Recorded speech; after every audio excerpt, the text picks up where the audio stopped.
મેઘરાજા જતા જતા મહેરબાન થઈ રહ્યા છે ત્યારે નવસારીમાં અંબિકા નદી બે કાંઠે વહેતી થઈ છે। રાજ્યમાંથી ચોમાસું વિદાય લઈ રહ્યું છે ત્યારે દક્ષિણ ગુજરાતના ઘણા જિલ્લામાં મેઘમહેર જોવા મળી રહી છે।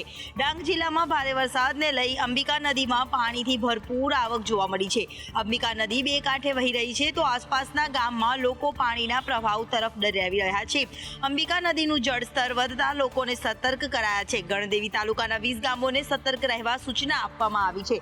બિલીમોરા નગરપાલિકા વિસ્તારમાં પણ સતર્ક રહેવા અપાઈ છે સૂચના। સાથે ધારાસભ્ય નરેશ પટેલ પણ ઉપસ્થિત સ્થિતિનો તાગ મેળવવા માટે અસરગ્રસ્ત વિસ્તારોની મુલાકાત લીધી હતી। મને લાગે છે ત્યાં સુધીમાં 30 ફૂટથી પણ વધારે પાણી કદાચ થાય એવી સંભાવના છે। જે રીતે પદમ ડુંગરી જ્યારે ત્યાં સ્મશાન ભૂમિ ડૂબતી હોય છે ત્યારે અમને અંદાજ આવે છે કે આ રીતે પાણી વધે છે। વડોદરાના યુનાઇટેડ વે ગરબામાં ફરી એકવાર વિવાદ થયો। નવરાત્રીના પ્રથમ દિવસે જ ખેલૈયાઓએ હાય હાયના નારા લગાવ્યા। ગુજરાતના સૌથી જાણીતા ગરબામાંના એક છે વડોદરાના યુનાઇટેડ વેના ગરબા। જો કે આ વખતે યુનાઇટેડ વેના ગરબા શરૂ થતા પહેલા પાસ વિતરણનો વિવાદ થયો હતો। માંડ એ થાળે પડ્યો ત્યારે નવરાત્રીના પહેલા જ દિવસે ગ્રાઉન્ડ પર ગેરવ્યવસ્થા સર્જાતા વિવાદ સર્જાયો છે। વરસાદને કારણે ગરબાના પહેલા જ દિવસે ગ્રાઉન્ડ કાદવ કીચડથી ભરાયા હતા, જેના કારણે ખેલૈયાઓ ઘણા જ પરેશાન થયા હતા। જે બાદ ખેલૈયાઓએ હોબાળો મચાવીને ગરબા રમવાનું પણ બંધ કરી દીધું હતું। ખેલૈયાઓ મેદાન છોડી ફૂડ કોર્ટમાં ગરબે ઘૂમ્યા હતા। તુલદાદાના કંઠે અમે ગરબા રમીએ, પણ અહીંયા આવીને જોયું તો ગ્રાઉન્ડની પરિસ્થિતિ જ કંઈ ખરાબ હતી। અહીંયા એન્ટ્રીમાં થતામાં જ કિચડમાં પડ્યા પહેલાં તો, પછી ગરબા ચાલુ કર્યા। જેમ જેમ ગરબા ચાલુ થયા એમ કિચડ વધતું ગયું, લોકોના કપડાં બગડ્યા, પગ બગડ્યા।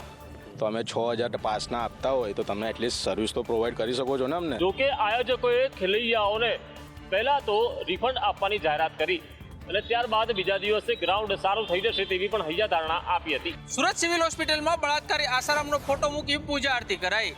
પીડિયાટ્રિક વિભાગના ડોક્ટર જિગીસા પાટડિયા અને સ્ટાફ અંધભક્તિમાં લીન જોવા મળ્યો। સુરત સિવિલમાં અંધભક્તિની પરાકાષ્ઠા જોવા મળી રહી છે।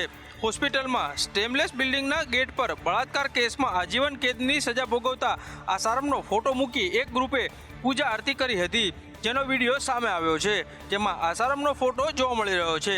તેની આગળ ફ્રૂટનો પ્રસાદ ધર્યો છે અને કેટલાક અંધભક્તો દુષ્કર્મીની આરતી ઉતારી રહ્યા છે। પાછી કરમની કઠણાઈ તો એ છે કે તેમાં પીડિયાટ્રિક વિભાગના ડોક્ટર જિગીસા પાટડિયા સહિત નર્સ અને સિક્યુરિટી સ્ટાફ અંધભક્તિમાં લીન જોવા મળ્યા હતા। નવરાત્રીમાં માતાજી કે કોઈ ભગવાનની જગ્યાએ આસારામની આરતી થતા અનેક સવાલ ઉઠી રહ્યા છે। સમગ્ર ઘટના બાબતે સુરત સિવિલ હોસ્પિટલના સુપ્રિન્ટેન્ડન્ટને પૂછતા તેણે આ બાબતે અજાણ હોવાનું જણાવ્યું હતું। વલસાડ જિલ્લામાં હાઈવે પરના ખાડા લોકો માટે મુસીબત બન્યા। હાઈવે પર પડેલા ખાડામાં વાહનો ફસાઈ ગયા।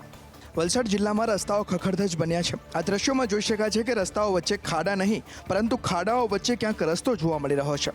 હાઈવે પર પડેલા ખાડામાં વાહનો બંધ થયા અને ફસાઈ રહ્યા છે। નેશનલ હાઈવેથી લઈ સ્ટેટ હાઈવે બિસ્માર હાલતમાં જોવા મળી રહ્યો છે। વાંસદાના એમએલએ આનંદ પટેલે ખરાબ રસ્તાને લઈ મંત્રીઓ અને અધિકારીઓ પર પ્રહાર કર્યા છે। 48 કલાકમાં રસ્તા બની જશે। રાતના ફોટો સેશન કરવા રોડ પર ઉતરી પડ્યા હતા અધિકારીઓ સાથે, પરંતુ મને હવે લાગે છે કે એમણે પાવડા તગારા લઈને રોડ પર ઉતરવું પડશે। અને જો જુઠાલાલ પાસે પાવડા તગારા નહીં હશે તો અમે કોંગ્રેસ સમિતિ દ્વારા એમને આપીશું। પરંતુ તમે ગમે તે કરો, ગમે ત્યાં જાઓ, પણ તમારું સુસુર્યું પણ નથી લાગતું અને ઉગતું પણ નથી એવું લાગે છે।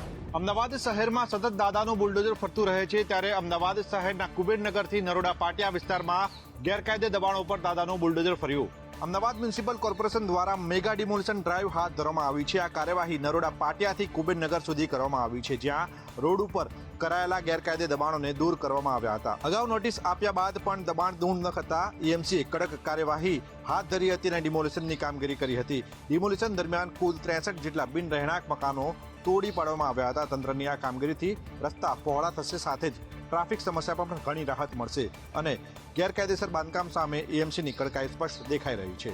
અતિક્રમણ કરનારા સામે EMCએ લાલ આંખ કરી છે, જેના ભાગરૂપે આ કાર્યવાહી આગામી દિવસોમાં પણ કાર્યરત રહેશે। પાલતુ શ્વાને નખ માર્યા બાદ પીઆઈ VS માંજરિયાનું અવસાન। પરિવાર અને અમદાવાદ પોલીસ બેડામાં શોક છવાયો।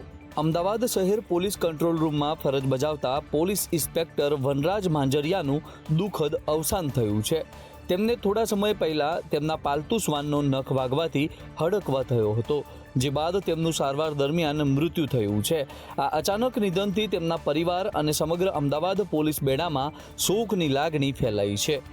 અમને પોતે માનવામાં નથી આવતું કે આવું પોસિબલ છે, અને રેબિસની જે આ વાત છે અમને ખબર બી નથી કે આવો કોઈ વસ્તુ છે, આવું કંઈ, અને જેની કોઈ ટ્રીટમેન્ટ નથી, અમને આવો કોઈ જ ખ્યાલ નહોતો. અને એવું એમને કશું બાઇટ બી નથી થયું કે અમને ખબર પડે કે કદાચ આના લીધે થઈ રહ્યું છે. એટલે પછી અમે જો કેડી હોસ્પિટલમાં એમને લઈ ગયા અને પછી અમને ખબર પડી આ રેબિસની વારીમાં. અમદાવાદ મ્યુનિસિપલ કોર્પોરેશન સામે 7th ડે સ્કૂલની નફટાઈ સામે આવી છે. જો આગામી 3 દિવસમાં જવાબ રજૂ કરવામાં નહીં આવે તો 7th ડે સ્કૂલને લીગલ નોટિસ આપવામાં આવશે. અમદાવાદના મણિનગરમાં આવેલી 7th ડે સ્કૂલની બેદરકારી સામે આવી છે, જ્યાં અમદાવાદ મ્યુનિસિપલ કોર્પોરેશન દ્વારા પાઠવવામાં આવેલી નોટિસનો સ્કૂલ મેનેજમેન્ટે કોઈ જવાબ આપ્યો નથી. આથી એમસીના એસ્ટેટ વિભાગે કડક વલણ અપનાવીને સ્કૂલની બીજી નોટિસ પાઠવી છે. આ નોટિસમાં સ્પષ્ટપણે જણાવવામાં આવ્યું છે કે જો આગામી 3 દિવસમાં સ્કૂલ દ્વારા કોઈ જવાબ રજૂ કરવામાં નહીં આવે તો તેમની સામે કાયદેસરની કાર્યવાહી કરવામાં આવશે. આ પગલું દર્શાવે છે કે એમસી આ મામલાને હળવાશથી લઈ રહ્યું નથી, કાયદાનું પાલન કરવા માટે કટિબદ્ધ છે. જો સ્કૂલ મેનેજમેન્ટ સમયસર જવાબ નહીં આપે તો તેમના પર કડક દંડ અને અન્ય કાનૂની પગલાં લેવામાં આવી શકે છે, જેના કારણે સ્કૂલની પ્રતિષ્ઠાને પણ મોટો ફટકો પડી શકે છે. હત્યાની ઘટના 7th ડે સ્કૂલ પૂરતી જ મર્યાદિત નથી, પરંતુ શૈક્ષણિક સંસ્થાઓ પ્રત્યેની કાયદાકીય જવાબદારીનું પણ પ્રશ્નો ઊભા કરે છે. યાત્રાધામ દ્વારકામાં ફરી એકવાર દાદાનું બુલડોઝર ફરી વળ્યું છે. કલેક્ટર અને પોલીસની ઉપસ્થિતિમાં સરકારી જમીનો પરના દબાણો હટાવવામાં આવ્યા. ગુજરાતમાં ગેરકાયદેસર દબાણો સામે તંત્રની ઝુંબેશ ચાલી રહી છે, ત્યારે આજે ફરી દેવભૂમિ દ્વારકા જિલ્લામાં દાદાનું બુલડોઝર ગરજ્યું છે. સરકારી જમીન પરના ધાર્મિક દબાણો દૂર કરાયા છે. કલેક્ટર અને પોલીસની હાજરીમાં કામગીરી કરવામાં આવી છે. બારડિયા તથા ઓખામઢી ખાતે નેશનલ હાઈવેની બાજુમાં સરકારી જમીન પર કરવામાં આવેલા ધાર્મિક દબાણો દૂર કરવામાં આવ્યા છે. એસડીએમ તથા ડીવાયએસપીની હાજરીમાં કામગીરી કરવામાં આવી રહી હતી. પોલીસના ચુસ્ત બંદોબસ્ત વચ્ચે દબાણો દૂર કરવામાં આવ્યા છે. રહેણાંક વિસ્તારમાં ગેરકાયદેસર રીતે બનાવવામાં આવેલા 2 ધાર્મિક દબાણ સહિત એક ભવનનું ડિમોલેશન કરવામાં આવ્યું છે. આ કાર્યવાહી દ્વારા તંત્રએ કુલ 6652 ચોરસ મીટર સરકારી જમીન ખુલ્લી કરાવી છે, જેની બજાર કિંમત અંદાજે 18.3 કરોડ આંકવામાં આવી છે. હજુ પણ દાદાના બુલડોઝરની બ્રેક નથી વાગી. રાજ્યમાં આવા દબાણો પર બુલડોઝર ફરતું રહેશે.